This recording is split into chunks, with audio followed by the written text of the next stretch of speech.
Hey, everybody. We are live. Let me put us live on the other places where we go live. All right. Let's see. Here we are. All right. Welcome. Hello. Hey to everybody in the Pro Singer Success Collective. It's Monday. How is everybody? Good to see you guys. So happy that everybody is here. And we are talking about the 5 things that I have learned saving over 100 singers' careers. And you guys, there's a lot of experts, what I would call so-called experts out there, sorry, not sorry, saying that they will show you how to fix your voice and grow your singing career. But when you ask them to show you how one of their clients did it, it's like crickets. And so if you're looking to really understand what it takes to make an impact with your voice, win auditions, grow a fan base, break through to that high-level singing career that you have been wanting, I'm pulling back the curtain today, and I'm going to talk about insider secrets that our singers know that have helped them go from being on the bench to winning auditions, charting on Billboard, getting their equity card, and getting high-level jobs, Broadway, opera, recording contracts, you name it, quitting their side jobs because their singing careers are thriving. And to be clear, none of these singers were anywhere near where they are, where they wanted to be when they came to us. And so we've helped them create a different kind of voice, a different kind of impact that has launched them and broken them through to that next level. And so I want to help you to apply these principles to your singing so that your voice, your impact can grow and thrive at the highest level too. So if you want to take the shortest road possible to power, reliability, impact, lifestyle, and freedom, when you signed up for this journey as a professional singer without killing yourself to do it, then I want to share with you the 5 most important lessons that I have learned as I have saved all of these singers' voices and careers so that you don't walk into the same pothole and that you don't walk into the same wall, make the same mistakes, and you can cut off years in your journey. So the first thing that I want to know is how many of you watching, or if you're watching in the replay, either way, how many of you feel like, you know what? If I just get my technique down, if I could just like master my breath, if I could master my range and my mix, then it will be good enough and I will be like good to go. Tell me in the comments, how many of you have that belief in your head that if I just get my technique down, I'll be good? Yeah. Okay. I see some of you. Sure. Okay. Here is the first thing that I have learned saving hundreds of singers' voices and careers. Good technique is not enough. Granted, it's important. We want you to sing well. We want you to have a sustainable, efficient voice. We want you to be able to sing freely and not do damage and be powerful. But good technique is not enough. That's the first lesson that I have learned. There is no point in having good technique if your brain is sabotaging your body from using it. So you've got to train your mind also, okay? Because those of you who, if you followed my content, if you just spent a week with us in the Pro Singer Career Accelerator Workshop, then I like drilled this into you. Your body can't do what your brain is sabotaging. I could give you the best technique in the world and it will not matter if your brain is sabotaging your body from using it the moment that it counts. Because your brain and your body are always interfacing all day, every day. And if you are having a fear reaction, if you are feeling like, oh, here comes the high note, like it doesn't matter if you have the technique for that high note. If that fear comes in, it will sabotage the technique and then you will have created the bad high note that you were scared about in the first place. Okay, so good technique is not enough. Technique does not exist in a vacuum. You've got to train the mind-body connection so that in the moment that it counts, you don't sabotage yourself away from all that good technique that you spent time and money and energy learning and practicing. So number 1, good technique is not enough. Second thing I've learned, community is essential. It is essential. You guys, being a professional singer can often feel really isolating and really lonely. Tell me, if you're watching this, tell me in the chat, if you ever feel, or if you often feel like you're just like an island out there, just trying to make all these things happen and doing it on your own, and you just feel like isolated, you're like an island. I remember I used to feel that way quite a bit, especially when I was doing a lot of classical music, where I was just on my own practicing and auditioning, and like it just felt very isolating a lot. And then I'd get into a show and I'd have community. But then when I was between shows, like yeah. So tell me, do you notice that you often feel like you don't have community, like you don't have other like-minded people to be able to bounce ideas off of, to be able to check your energy and your mindset and your motivation, to create accountability? It's so important to have that safe space to experiment, that safe space to fail, to be able to bounce ideas off of people. Hey, who's the producer that you used for this? Or, hey, have you been to that audition? Or, hey, I noticed that you raised your rates on your gigs. How did you do that? What's working for you? Because being with people who are all going through the same things that you're going through, it's really powerful, because you keep each other accountable. You can share resources. You share wins. It's like, if you are somebody who wants to run a 5-minute mile, right? And you're running with a pack who's running like a 20-minute mile, you're going to run a 20-minute mile. But if you want to get faster and run a 5-minute mile, if you surround yourself with people who are all running 5-minute miles, then you will eventually run the 5-minute mile, because what they say, it's like the rising tide lifts all boats. So when you're around people who are at that level, who are all super dedicated, who are serious, who are accountable, who have resources, who know what works, who've tried things, who are all in this together, when that's your pack that you're running with, you're going to run the 5-minute mile. Okay. So it's like surrounding yourself with people who are all motivated and accountable and resourceful and doing the things that you're up to share resources, share wins, keep each other accountable, rather than feeling so isolated. And the people who you're surrounded by, they're not involved in music. They're not involved in singing in the way that you are. Half of them probably think you're crazy for trying to, really commit yourself to this. And many of them might even outright not support you at all. I mean, how many of you have families or loved ones who really don't support you and actively shame you or make you feel bad about what you're doing, right? That's the crowd who's not even running anything. They're just sitting on the couch. So community is essential. That's the second thing that I have learned, saving so many singers' voices and careers. It fast tracks everything. The third thing that I've learned, I love this one. Perfect is boring. Perfect is boring. How many perfectionists do we have watching this right now? It's okay. You can out yourself. You are speaking to one of the most legendary recovering perfectionists here. Okay. I totally have done a ton of work in my own career, in my own life, recovering from perfectionism. And here's the thing, guys. Perfect is boring. Perfectionism kills careers. Okay. Because perfectionism is rooted in fear of failure. Your mind, your ego mind, your fear-based inner critic mind has convinced you that the way you're going to get what you have get what you want or not lose what you have is by being perfect. It's the expectation that your mind has created is that if I am perfect, I can avoid pain. The pain of failing, the pain of not succeeding, the pain of not living the life that I want, the pain of not reaching my goals, the pain of having to watch somebody else on stage instead of me. If I'm perfect, I can avoid all that. But guess what? It's a lie, because there is no such thing as perfect.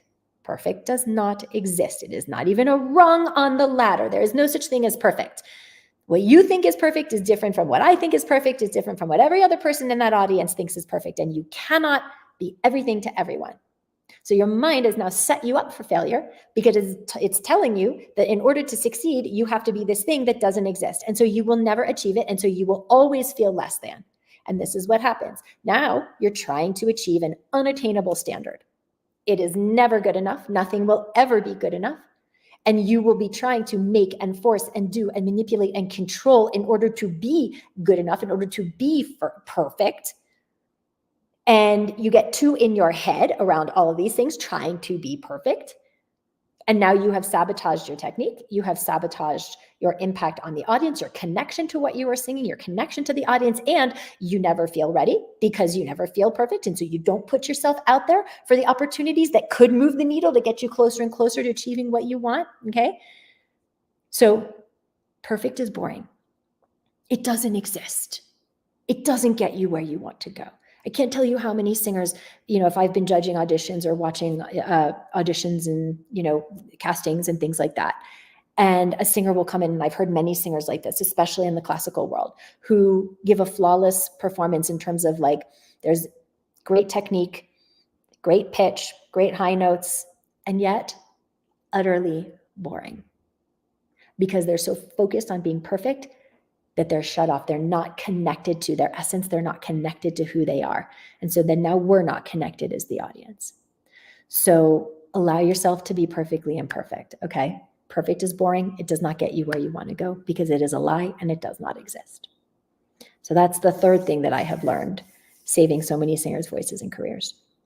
The fourth thing that I have learned is that fear will take you down every single time. Every single time. And when I'm talking about fear, I'm talking about little fear, like what I was saying before. Here comes the high note. Fear of losing what you have, not getting what you want. Fear affects your technique. Fear affects your ability to make an impact on your audience and your performances, your recordings, your auditions. Fear affects your ability to make and take opportunities to put yourself out there. Fear affects your willingness to invest in the things in your career that will get you to the next level. Invest in that plane ticket to New York to go to those auditions. Invest in the training program that could make all the difference for you in the world. Invest in the producer to produce your album, right? Fear keeps you playing small because it convinces you that playing small is safe. But I'm going to invite you to ask yourself this question.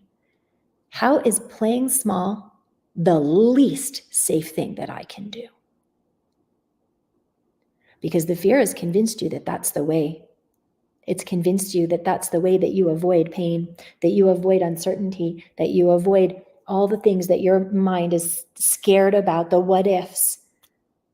And so you give in and you stay small. But the thing is, what you're doing is you're actually creating the biggest thing that most of you are afraid of. And that is regret. That is getting further along in your life and having the next 10 years look exactly like the last, where you're not out there performing in the big way. Nobody's paying you in a big way. You're reaching a ceiling and you're not getting to that next level. You're watching other singers on that stage live your dream while you're stuck at some day job that you don't like. And so the fear convinces you that you're better off, that you're safe. But you know what? Everything you want is just on the other side of your fear. Everything you want is just on the other side of your comfort zone. And so giving in to that fear is probably, out of all of these 5, and we've done 4 so far, this is number 4, is probably the thing that I see sabotaging most singers most often. And look, I said this the other day when we were in the Post Singer Career Accelerator workshop. So for those of you who were there, I'm going to say it again. If you're going to be scared, right? You're going to be scared investing in yourself. You're going to be scared going to auditions as you're learning. You're going to be scared putting yourself out there, right? That's scary. And you're also going to be scared getting 10 years from now and realizing that nothing has changed. 20 years from now and recognizing that you wasted your gift. So if you're going to be scared either way, you might as well be scared getting what you want. Okay? So this brings me to the 5th thing that I have learned, saving so many singers' voices and careers, and it is this. There is no substitute for resourcefulness. There is no substitute for resourcefulness. There is always a way for the committed singer to get creative, to get what they need, to have what they want. I can't tell you how many times a singer has said to me, Arden, I really want to come train in the intensive training program. Like I don't have the money. And you know what my answer to them is? That's cool. I don't care if you don't have the money. I don't care if you have $1 million in the bank or $0 in the bank. What I care about is, are you sick and tired of watching somebody else get that part over you and losing out on equity money, losing out on $1,800 a week, losing out on $8,000 a month because you don't have the skills to get you there? I don't care that you don't have the money. What I care about is, are you sick and tired of being sick and tired? And are you willing to do whatever you need to do to get what you need to have what you want? There's always a way. This is a money example that it's, oh, Arden, I don't have the time. I don't have the time. Let me tell you, I have watched singers move mountains to be able to get the transformation that they need so that now they are actually living their gifts. They are living their goals because they got resourceful. They got creative. They had those conversations, carved out the time, figured it out with their boss, had those conversations, went and got a personal loan, did a GoFundMe page, whatever it is. If you have gotten creative, guys, there's always a way. And so, which leads me to my last point, which is, don't give in to your excuses. All of the things that keep you small, all of these 5 things that I just went through today, right? That good technique is not enough. It's just an excuse. Oh, all I need is good technique and I'll be cool. You know how many singers come to us who have decent technique and they're not making it at the level they want? Because it's not enough. Community is essential. Oh, I'm good. I can do this on my own. I got this. I'm good on my own. It's just an excuse for somebody who's scared to take that leap into community, into mentorship, into, support, because they're concerned about either the price or the time or whatever. Right? Oh, I need to be perfect. Just an excuse. It's an excuse that your mind is latched onto to try to explain why you are not where you are at. Oh, I'm here because I'm just not perfect enough. And fear will take you down that rabbit hole every single time. So I want you guys to really examine if you relate to any of this. If you recognize yourself in some of these things that have sabotaged so many singers in the past, and if you recognize yourself in this, no, you are not alone. I see this in so many of our singers. We get into studio class and we start to work on technique, and then all of a sudden we recognize that they're not giving, they're not engaging in the community. They have all these resources and they're not taking advantage of it. And they're not progressing because of it in as much speed and power as they could be. Or they're locked into perfectionism, or there's ultimately a fear in there that we haven't uncovered yet. And so there's no make wrong here. There's no blame or shame. It's just to get some awareness. From me to you, having been through this myself in my own career, having created something out of nothing myself, having walked hundreds of singers through this in their own technique, in their own voice, in their own life, their own journey. These are the 5 things that if you take them and you run with them, you will walk into far less potholes, you will walk into far less walls, and you will get where you want to go a lot further. Good technique is not enough. Community is essential. Perfect is boring. Fear will take you down every time. And there's no substitute for resourcefulness. And so if you're somebody who's watching this and you are a serious singer and you really need help, whether you've come to our workshops, whether you've engaged with my content online, message me on here. If you put it in the comments, if you'd like to hop in a discovery call. This is not a coaching call. This is a call to figure out, have a conversation. What are the big issues going on in your singing? What are the big things that have been stopping you? And how we can help you shift that. And if it's a fit for us to work together, I'll let you know what that looks like. And if it's not, that's okay too. So yeah, that's our topic for today. I hope this has been edifying for you guys. And to those of you who just spent a week with us in our Pro Singer Career Accelerator workshop, celebrating you for all the ways in which you showed up, and so excited for all the new tools that you have. I see a lot of you posting in the Facebook group, and I will see you guys next week. Same time, same place. Bye, everybody.